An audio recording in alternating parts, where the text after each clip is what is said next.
Hey, what's up, man? Just want to introduce myself to you guys. My name's Rushaun, Epps, Top Shelf Exotics. When I started, that's what I was aiming to be. A breeder. Breeding dogs. I might be doing other things now, but my passion, my original plan was to be a breeder in the dog game. Back when we had MySpace, the Elite Edge boards. You know what I'm saying? That's the era I kind of started in. I'm talking about where we didn't really have Facebook, we didn't have Instagram. I wanted to be one of these breeders that people were talking about on the Elite Edge board. So the first dogs I've started off with breeding were definitely bullies. When I started breeding, my first dog was a Razor's Edge female. It's a girl named Roulette. I bought from a guy out in Long Beach, man. Edwin. Damn, I forget his name. E. No, I call him E. But bought my first female from him. That's what I was telling you about, that Rockin' Ruby. Rockin' Ruby female was the first dog I bought. Blue and white girl. She was kind of cool. She was kind of nice. I've been going. I've been dealing with a lot of losses and learning a lot of lessons in the bully game since I first originally started. I think my first litter, I had remember the best pup out the litter. That's when I learned about cleft palates, man. My best pup out the litter had a cleft lip. You know what I'm saying? So I was taking losses out the rip. You know what I mean? Learning about soft codes and what I'm saying, flaws and defects that you might have in your pups.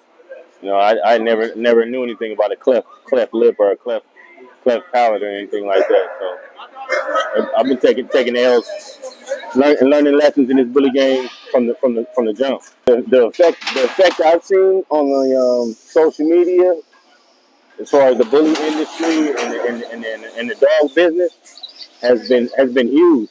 The social media has impacted international breeding. You know what I mean? You're able to network with breeders you've never met before, of course, all the way up across the world, man, in other countries. So, social media is a key tool to any breeder, in my opinion, who is really trying to elevate and take their program to the next level. Um, it had a huge impact as far as bringing people together. You know what I mean? You most times you are only networking with your people in your state, or people in your neighborhood. You know what I'm saying? But the social media, branching out with Instagram, branching out with Facebook, of course, allows you to do business or even network with breeders out of state, out of the country. And you're able to go to shows and travel and meet people. So, without the social media, without Facebook and Instagram, boy, it would be a lot different. It took a while for things to start changing from breeding to what I'm doing now, as far as hosting shows, or judging, and you know what I mean. So what if I started in 2010 originally? My first dog, I didn't throw my first show or host my first show until just last year in 2020. Well, maybe 2 years ago, 2021. You know what I mean? So I was in the game for a while before I even thought about getting into the show business. So I was breeding dogs. I sold a dog or two overseas. You know what I mean? So the breeding aspect was something I was concentrating on and focusing on, and I think the shows kind of just, that's something that kind of just fell in my lap after all these years of doing my thing. Even though I breed exotics, I love all breeds, man. I love all aspects of the bully, from big, huge, double XLs to little mini French bulldogs. You know what I'm saying? So even though I'm an exotic breeder, man, I started out, like I said, with the Razor's Edge American Bully, a pocket size. So I always, to this day, man, I always love pocket bullies and XL bullies, and even bulldogs and Frenchies too. It's something about a bully, man. I don't know. I tried looking at other breeds. I like Dobermans, you know what I mean, or Rottweilers, but it's just something about a bully, bro. It's just my type of dog. Yep. And so now that it's the community is where it is, and you see a lot of young dudes coming in the game, young men and women. What are like maybe three keys to success? Three keys that'll help you be successful. Three keys that'll help you be successful in this dog game, bro. Off top, I would have to say, don't focus on having a large amount of dogs. Don't focus on the dream just yet. You know what I mean? You got to handle first things first. You know what I mean? Focus on what they say, quality over quantity. So don't try to fill your yard with 100 dogs or 10 dogs. That way you can get the ball rolling. I think one of the major keys, first major key, I think, was just to focus on getting you one or two quality dogs as the foundation, and then you start from there. You know what I mean? Don't try to put too much on yourself, getting 5, 6 bullies, thinking that that's a way to get a breeding program going. I think start off with quality first, and then start elevating your yard, picking up pieces here and there. Another key to success in the dog game would be to not be what they call kennel blind.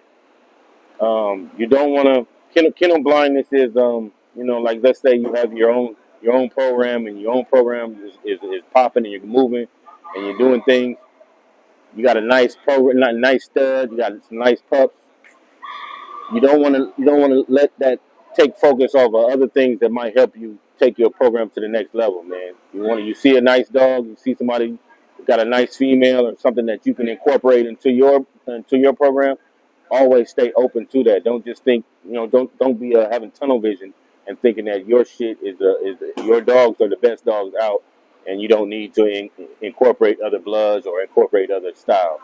You know what I mean? Keep your mind open, and don't be kennel blind. Another key to success in the dog game is doing good business, man. Customer service is key, but keeping your name clean, man. Keeping yourself out of drama, and also keeping yourself, saying, in good standings with the community as far as doing good business and not trying to screw people over and be out here scamming and photoshopping your dog, and you know what I mean. Got to make sure you do things that are keep your business on the up and up, and it's gonna work out for you, man. How would you rate the evolution of the exotic bully? In my opinion, I would say the evolution of the exotic bullies has improved dramatically, man. Especially over the past few years. It's been a lot of quality dogs, man, that have been coming out. You know what I mean, lately. But with any breed, or with anything you do, it takes time to what they say, get the kinks out, work out the bugs. So exotic bullies is a fairly new breed still to this day. So we had to have time to breed out some of the flaws. You know what I mean? That's what you have to do with these dogs when you start a breed.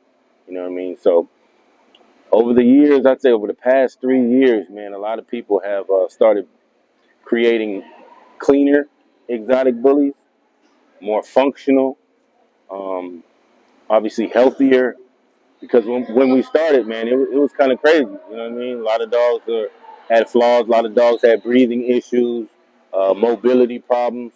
You know what I mean? But like I said, with anything new, you got to start somewhere, and you know what I mean. Eventually, it's going to get better. So that's what I've been seeing lately with the exotic bullies, as far as health, how they move around, functionality.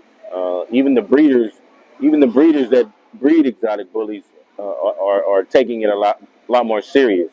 You know what I mean? It's not just they see that it's here to stay, so people are investing a lot more time and a lot more money into creating something quality.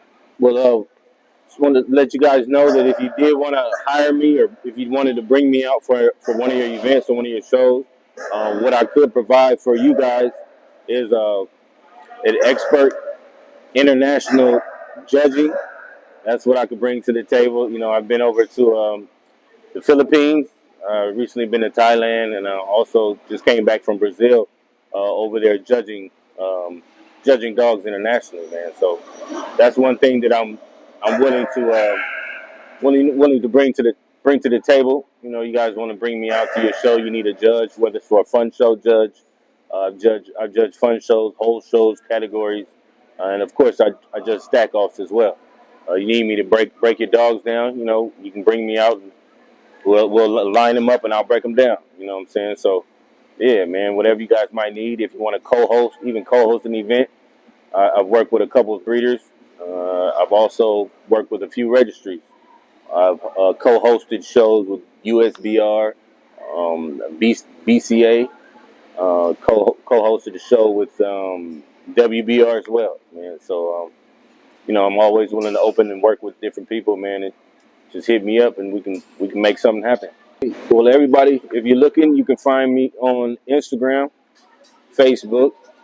Um, my Instagram is Top Shelf Exotic Bulls. Top Shelf Exotic Bulls with an S, and you can find me either or by looking up my name. It's Rushaun O. Epps. You can check me out on Facebook. I'm active on both. Just wanted to remind you guys, December 2nd, man. December 2nd is going down in Tulare, California, man. Tulare. I'm not sure how you pronounce it, man, but I know that city will never be the same after December 2nd. Huge show, man. Indoors, all breeds. Frenchies, Bulldogs, XL Bullies, Pocket Bullies. We got exotics, of course. Everybody's welcome to come on out. Bring your family. It's going to be a huge event, man. Um, WBR sanctioned and also a fun show. So we got a sanctioned show, we got a fun show, and we also have huge stack off, big giveaways, and free stud credits. A lot of free, about 50,000 in free stud credits I'll be giving away at the show, man. So come on out, man.